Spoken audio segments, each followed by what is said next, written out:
Hello guys and welcome to another episode of my narrated rolling videos. This week I am rolling with Jason, just Jason, and we spent the whole evening rolling nogi, submission only rules. So we were applying all the leg locks, neck cranks, whatever we could do really to each other.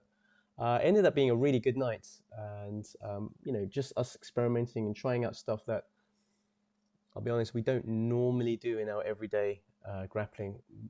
Both Jason and I mostly train in the gi, um, and when we do no gi, we try and stick to IBJJF rules. But recently, we've been dabbling more with the leg lock game and some other weird submissions. So anyway, let's kick off because this I pick out a round. We have about 9 or 10 rounds in the evening, but I pick out this round because there's a couple of interesting observations and some rather goofy things that might entertain you. So let's have a look. We'll kick off here. So a little bit of sort of stand-up, and rather embarrassingly, I get taken down with an arm lock, like a policeman's arrest, behind with Jason's hand overwrapping my left arm, which kind of nullifies what I can do with the arm. But still, I do still manage to get into this sort of Buddha lotus panda position that Raul likes to teach, which is a variant of Preet's defensive system. So I'm going straight into running man. I notice I do stick my left leg up a little bit high, so I've got to correct that. And I spin out of running man. It looks like Jason's got side control on me, and for a moment my back is flat on the ground, and I know that's a warning sign. I don't want my back flat on the ground. So you can use see my legs. See my legs, I'm pendulating my legs. And by pendulating my legs, I got out of that position and weirdly ended up in 50-50, which I really like. I'm really comfortable from 50-50. So I've got 50-50 and just a little bit of grip fighting there. As Jason says, I use my leg to pendulum him back down again. So it's, and I notice it exposes his heel.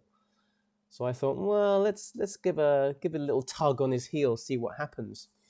And Jason's preventing that by gripping my arm, but I notice he's not really defending that leg at all by triangling his leg. So I pop my torso. Can you see what I'm doing? I'm putting my ribs over on top of his foot, which and I pull up on his heel, which causes a heel hook like effect, which is like an Aoki lock or a heel hook, which is very painful. And what happens is, because we'll rewind there and we'll have a look there, because obviously I didn't want to cause injury to Jason. It does come on very quick. Now, if you can see round about here, I haven't anchored his foot there. What I did there was lean my body on top of. You just about see his feet there, and I anchor my body onto the end of his foot there, which exposes his heel a little bit more. And then all I do is just use two of my hands and tug at his heel. So in effect, it's a heel hook. And because if you see his leg is bent like this and his toe comes out, it doesn't take much, and it caused a little bit of a tweak of pain on his knee, I believe, there. So I was a little worried. I obviously, I don't want to hurt Jason, but it does come on quick.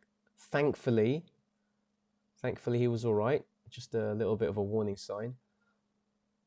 But just goes to show, once the end of that foot is anchored and you pull up on the heel, it's very, very powerful movements. So another one to add to the heel hook repertoire of movements, but one should be done with care. So we carry on beginning our round. I just sort of sit down and just play defensive BJJ. Usual stuff. You've seen me do this a lot of times before. I feel quite comfortable using the Preet's defensive system now against Jason. And Jason's also very aware of what I can do. So he's not doing what most other people do, would be try and crush me, put their weight on me, which I would try and spin out of it. So I switch from running around. This time I keep my knees closer. And then I'll forward wind it, because it's just the usual stuff. I'm doing a bit of Panda here, sorry. I'm doing a bit of Panda, go to Running Man. Let's have a look what happens. Mainly Running Man and Panda, really. And then something weird happens, something bad happens to me. And you'll laugh at this, you'll enjoy this one. Trust me, it's worth the wait. And so I expose my back. He takes my back. Let's just go back how he did that. So I was a bit sloppy, I'll be honest. I was sloppy with my grip defenses. He takes my back. And I'm usually fairly okay with back takes using the Brite's defensive methods. So I don't feel under any danger. So he tries again. So he's got a grip around my neck. And he pulls me back. And what we'll do is we'll take it from there. So you can see what happens now. So a little bit of grip fighting. Again, I've got a sort of mild hawking type position. It's not the best. And then he just cups underneath my throat hair. And he yanks it backwards. And it's the most excruciating thing. And I had to tap from there. Let's look at that again. It's really, really crazy what happened. So unfortunately his knee slightly obscures it a bit. But at the moment here, at this moment, let's look, let's just pause it again. So at this point, I'm stopping him. He brings his right hand in and cups it underneath my chin here, pulls up. And that didn't worry me. That wasn't fine. I still had a grip on his other hand, but I let go of that grip, or rather he freed it. So that gave both of his hands traction underneath my throat. I mean, he wasn't really pushing into my windpipe. It was more about lifting my whole skull up. And it's really weird because my body was jammed there underneath, in between his legs. So it's really like lifting my head up. There, you can see he'd adjusted his fingers underneath and just yanked inwards into the soft part there. And it was just excruciating. I didn't know whether to I didn't know whether to pass out or choke or go or what. It was really weird. I never had that before.